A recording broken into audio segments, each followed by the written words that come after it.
of those countries bring to the UAE is far more than whatever the social demerits that they might come with. But they look at us like you people are poor, first of all, because that's like the number one crime in this world. You're poor.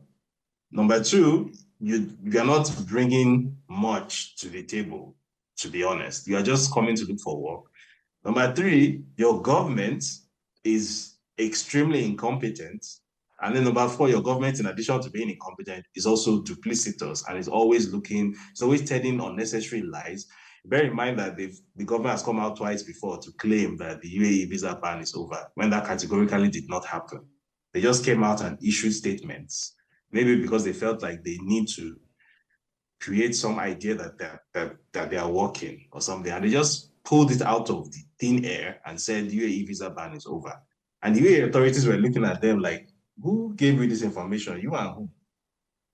So it's very easy to tell from the wording of this statement that they gave the cable yesterday that these people are at the end of their wits with all things Nigeria. And if it was possible for them to just delete Nigeria from the list of countries that they won't have anything to do with, they'll probably have done so already at this point.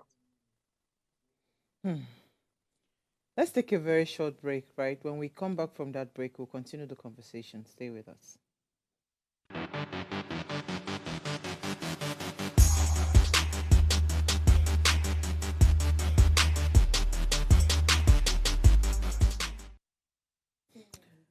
All right, so if you just tuned in, we're still having a conversation around the UAE travel ban. Please let's hear what you have to say. Remember, you can join this conversation. Send us an SMS or WhatsApp to 081 you can also call us. Our phone line is 07025007749. David, Nigerian government is not particularly an easy government to kind of like work with, right? Because again, when things like this kind of things, when it happens, I keep asking, uh, can we categorically say that the government is oblivious of this new development on the website? Can we exempt them from what's it called, knowing that this particular um, government verification website is a fraudulent one? Is it something that we can exempt them from? No, absolutely not. And for the simple reason that this was put out on official channels.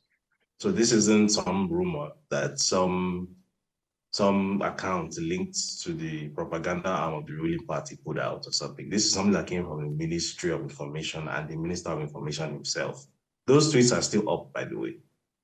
You like, so if you go to Twitter now, you search for Mohammed Idris or the Federal Ministry of Information and National Orientation, you will still see those messages up with that scam website. They're still there. So it's not possible for anyone to say that they have no hand in it. They know exactly what they're doing.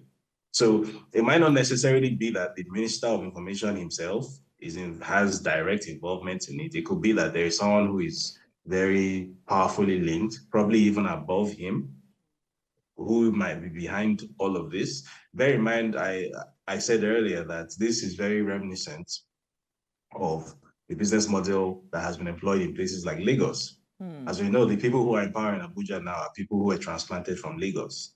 So I'm not saying that you need to put two and two together to get four, but I'm just saying that it's actually possible that the minister himself might have his hands tied in this. But no, they cannot. They absolutely cannot say that they had nothing to do with it. They had everything to do with it. Hmm. Okay, so let's even look at what the typical application for a visa process to Dubai is. Because again, for the purpose of this conversation, it'd be nice to educate people so that when you want to go and apply for a visa, you know exactly what you're supposed to be doing. I have been to Dubai maybe like 3 or 4 times in my lifetime, right? And it was very pretty easy then. It's not now. I don't know what is happening now. I mean, I just speak to an agent. It was very very meager money you pay, and they process your visa. You print it out and you take it and you travel. I've also done visa on arrival, right, to Dubai. So just can you help us, walk us through normally what is the typical process if I wanted to apply for a UAE visa today as a Nigerian? What am I supposed to do? Which website am I supposed to go to? Or do I go through travel agents? Or how is it supposed to be? Because for the boldness for these people to create this website, it means that maybe the process for applying for these visas might be kind of shroudy. Maybe that's why it is easy for them to be able to deceive people, because I don't understand why they would have that boldness to do this. So again, there's no complicated, convoluted process here.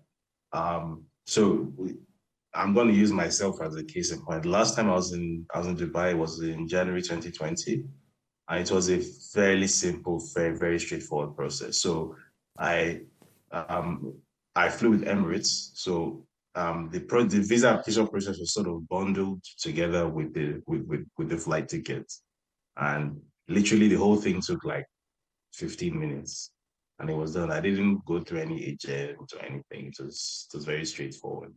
To the best of my knowledge, that hasn't changed.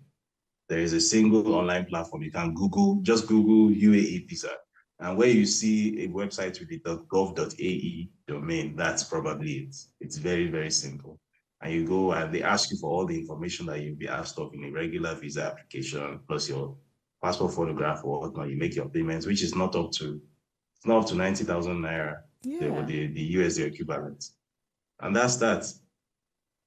It's just So I want to ask a question very similar to Uwa's question. So for the Nigerian person that is watching this, the average Nigerian person, and it's not just for visa websites or all of that, for government websites, legitimate websites, you already knew what you were supposed to look at, to get your findings. So for the Nigerian person watching this, like myself, that is not, that does not know what to look out for when they want to check the legitimacy of a website, of a government website or a service. So can you give some pointers as to what you should look at? He's even just mentioned one now, the gov.ng.